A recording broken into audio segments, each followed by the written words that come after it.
Bonjour à tous, Mazam avec vous pour cette séquence de ce jour avec l'équipe Jésus est mon guide. D'ailleurs, un petit coucou à toute l'équipe de Jésus est mon guide et à tous ceux qui nous écoutent sur les ondes de Radio Arc-en-Ciel, mais également sur les réseaux sociaux, sur YouTube et Facebook. Aujourd'hui, nous vous inviterons à poursuivre la lettre de Saint Paul apôtre aux Romains. Nous serons au chapitre 6, les versets 12 à 18, où nous parlerons de ce que vous présentez. Présentez-vous à Dieu comme des vivants, nous dira Saint Paul, revenus d'entre les morts. On en parlera tout à l'heure. Mais avant cela, une très belle fête à tous ceux qui s'appellent Crépin ou Crépinien, Saint Crépin et Saint Crépinien que nous fêtons aujourd'hui, et un très joyeux anniversaire à tous ceux qui sont nés le 25 octobre. Revenons aux saints que nous fêtons aujourd'hui, ces deux martyrs, deux frères de 285 ou 286 à peu près, on ne sait pas trop, mais ce sont deux frères martyrs et ils sont cordonniers. Ils faisaient des chaussures pour les pauvres. Quand on les saisit comme chrétiens, et on les conduisit à l'empereur Maximien, qui était de passage dans le nord des Gaules. Il leur posa cette question: d'où êtes-vous et de quelle religion professez-vous ?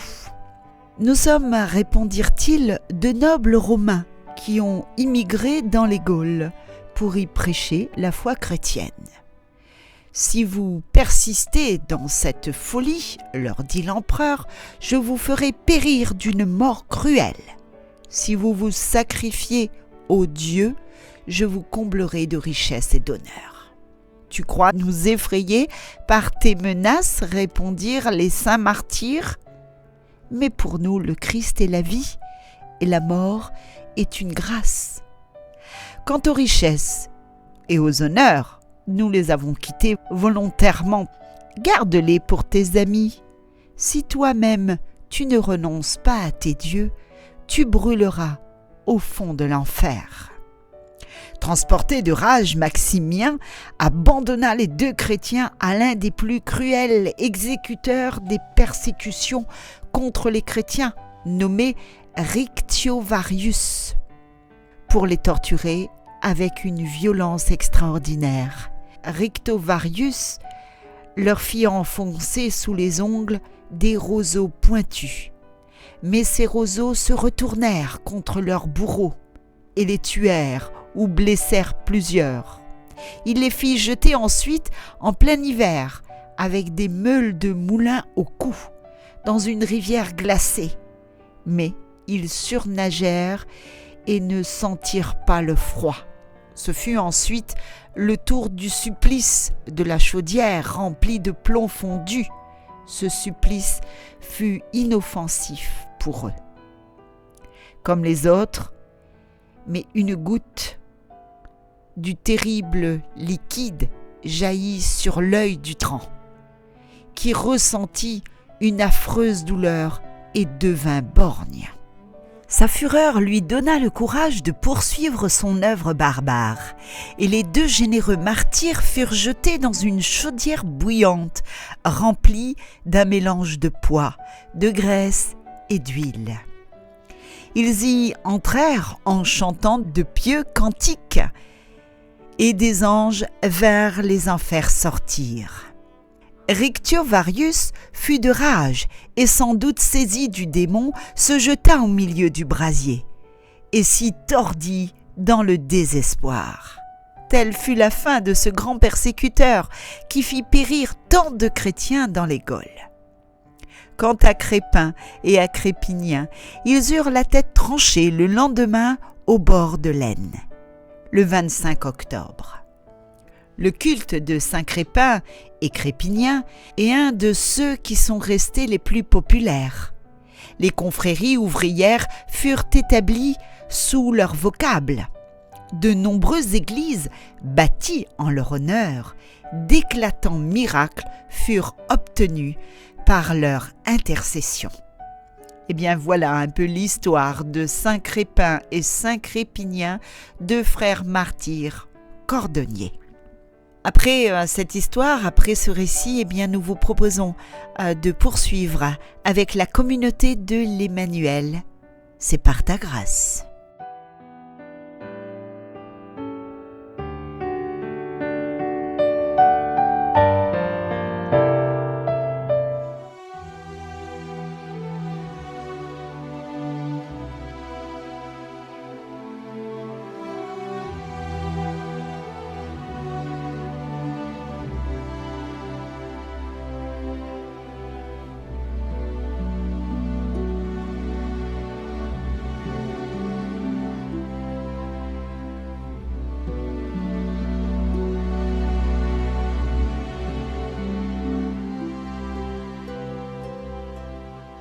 Tout mon être cherche d'où viendra le secours.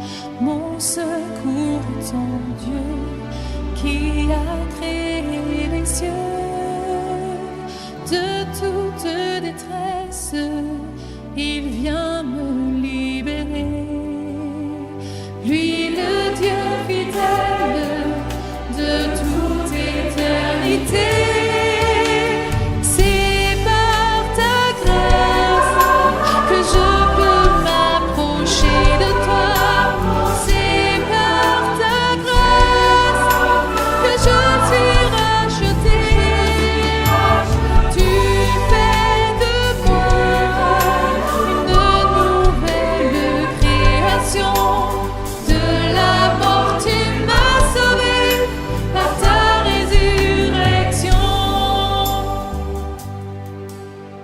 Tu connais mes craintes, tu connais mes pensées.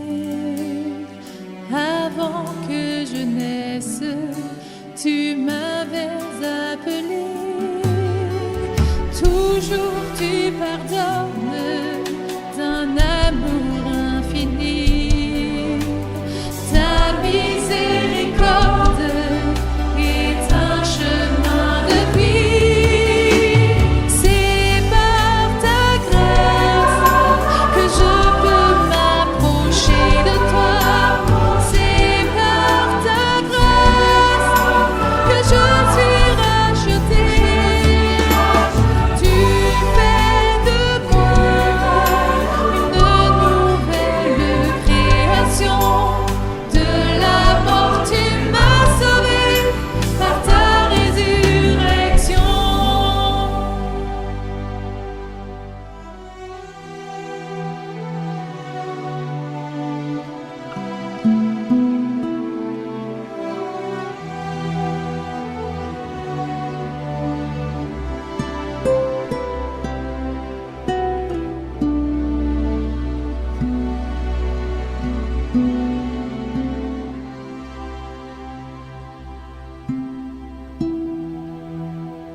Nous vous proposons à présent cette lettre de Saint Paul apôtre aux Romains.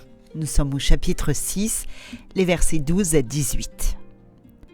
Frères, il ne faut pas que le péché règne dans votre corps mortel et vous fasse obéir à ses désirs. Ne présentez pas au péché les membres de votre corps comme des armes au service de l'injustice. Au contraire, présentez-vous à Dieu comme des vivants revenus d'entre les morts. Présentez à Dieu vos membres comme des armes au service de la justice. Car le péché n'aura plus de pouvoir sur vous. En effet, vous n'êtes plus sujet de la loi. Vous êtes sujet de la grâce de Dieu. Alors, puisque nous ne sommes pas soumis à la loi, mais à la grâce, allons-nous commettre le péché? Pas du tout. Ne le savez-vous pas? Celui à qui vous vous présentez comme esclave pour lui obéir, c'est de celui-là à qui vous obéissez que vous êtes esclave, soit du péché qui mène à la mort, soit de l'obéissance à Dieu qui mène à la justice. Mais rendons grâce à Dieu.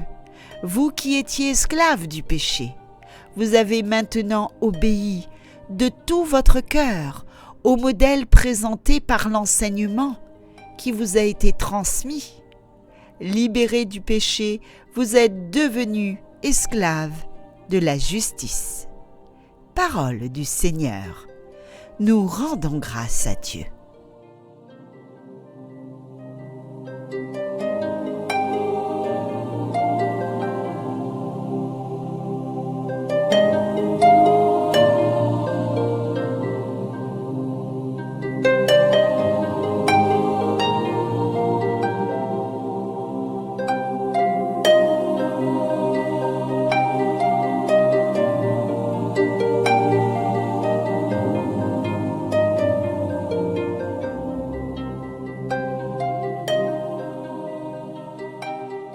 De toute la lettre aux Romains, Paul soutient qu'il est inutile de se confier à la loi mosaïque, la loi de Moïse, car loin de libérer l'homme, elle le réduit en esclavage et le condamne. En effet, avant l'arrivée de la loi de Moïse, le péché existait déjà dans le monde, à cause d'Adam, de même que la mort. Mais comme la loi n'avait pas encore été révélée et qu'il n'existait encore aucun précepte, on ne pouvait imputer aux pécheurs leurs manquements, sous leur aspect formel de transgression, ni leur impliquer des sanctions prévues par la loi. Toutefois, selon la loi naturelle, inscrite dans le cœur, la responsabilité personnelle pour le péché commis demeure la même pour tous. Par conséquent, après avoir reçu la loi, les Juifs virent seulement grandir leur responsabilité et avec elle leur faute. Paul affirme que la loi a été involontairement la cause de la prolifération du péché et que même indirectement, cela a fait déborder la grâce de Dieu qui s'est déversée sur l'humanité pécheresse. Il s'expose à de nombreuses questions et critiques, anticipant les objections qu'il n'aurait pas manqué de recevoir. Paul affirme que le chrétien, une fois qu'il s'approche du mystère pascal du Christ, mort et ressuscité, ne veut plus rien avoir à faire avec le péché et ses terribles conséquences. Le fait que la justification du Christ nous rachète tous ne signifie pas que le pécheur puisse continuer à pécher, comme il le faisait, ou même davantage, en abusant de sa liberté dans le Christ, ou en provoquant Dieu pour qu'il manifeste encore plus de grâce. Le chrétien authentique se considère mort à cause du péché et vit exclusivement pour Dieu en Jésus-Christ. Par conséquent, n'étant plus soumis à la loi, mais sous la grâce, le chrétien est exhorté à offrir son corps et tout son être pour ne plus pratiquer que le bien, l'amour réciproque et la justice. Il est appelé à se consacrer entièrement au service de Dieu en faveur des autres. Voilà la grande mission évangélisatrice de l'Église. En effet, la rédemption nous fait renaître grâce à un lien d'adoption filiale et implique le commencement d'une vie nouvelle à la lumière de l'Esprit Saint. Ne présentez pas au péché les membres de votre corps comme des armes au service de l'injustice. Au contraire, présentez-vous à Dieu comme des vivants revenus d'entre les morts. Présentez à Dieu vos membres comme des armes au service de la justice. Nos membres doivent servir d'instruments non à l'iniquité, mais à la justice. Puisque nous sommes morts et ressuscités avec le Christ, nous ne devons plus laisser le péché dominer dans notre corps, qu'il a voué à la mort. Ne mettons plus nos membres au service de l'iniquité, mais donnons-nous nous-mêmes à Dieu, comme des gens qui étaient morts et qui sont devenus vivants, et mettons nos membres au service de Dieu pour pratiquer la justice.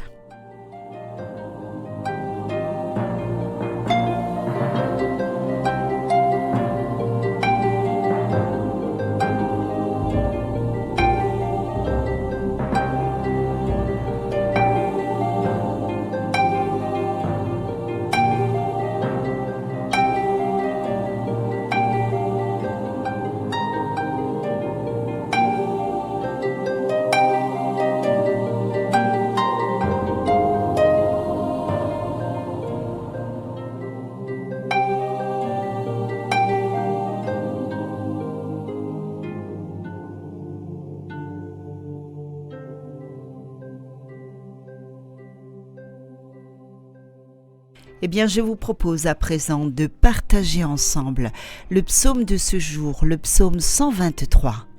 Notre secours est dans le nom du Seigneur.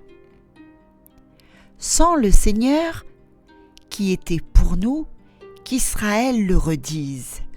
Sans le Seigneur qui était pour nous, quand des hommes nous assaillirent, alors ils nous avalaient tout vivants dans le feu de leur colère. Alors le flot passait sur nous, le torrent nous submergeait. Alors nous étions submergés par les flots en furie. Béni soit le Seigneur qui n'a pas fait de nous la proie de leurs dents. Comme un oiseau, nous avons échappé au filet du chasseur. Le filet s'est rompu, nous avons échappé. Notre secours est dans le nom du Seigneur, qui a fait le ciel et la terre. Notre secours est dans le nom du Seigneur.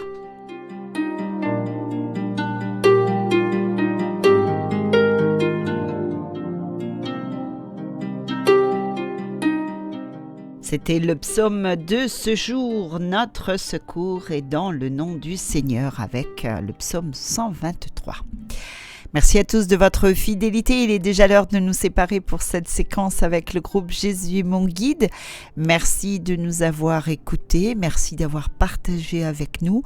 On se dit à une prochaine fois et on se sépare avec le groupe Hillsong de ta grâce. En vous souhaitant de passer bien une excellente journée sur les ondes de Radio Arc-en-Ciel, une excellente soirée pour tous ceux qui nous écoutent le soir et merci à tous de votre fidélité. Salut, bye bye, à plus.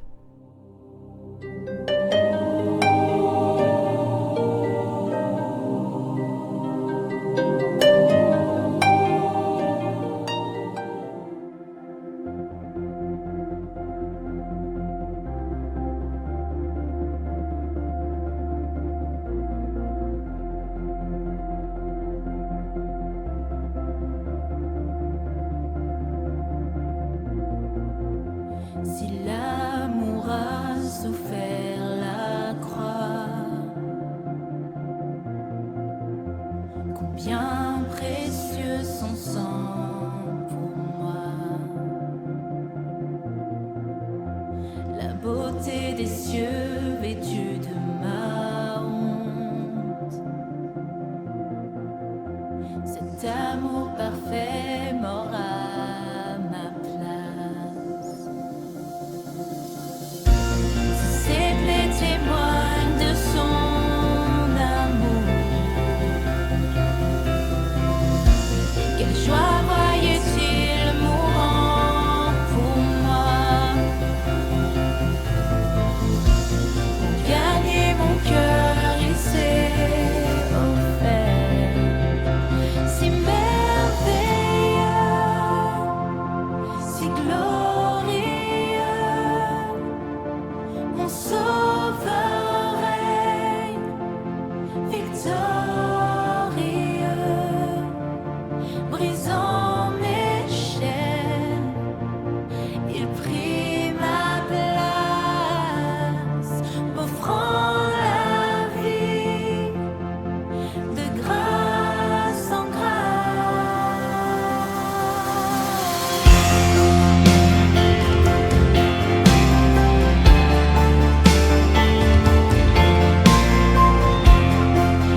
qui a dépouillé l'enfer.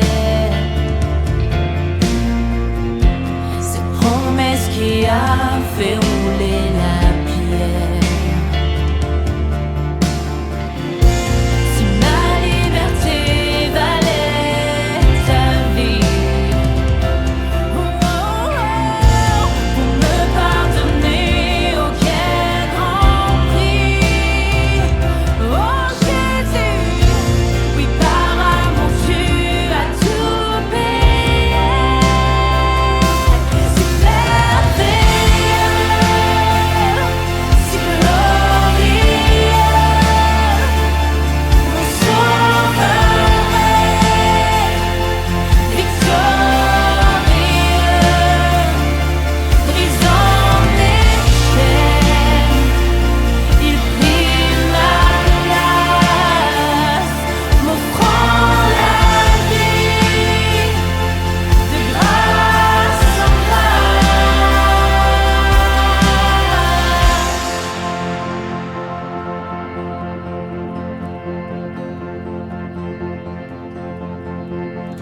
C'est par la croix que je suis libre, et c'est par ta mort que j'ai la vie. Jésus, à jamais je veux chanter les merveilles de ta grâce. C'est par la croix que je suis libre, et c'est par ta mort que j'ai la vie. Jésus, à jamais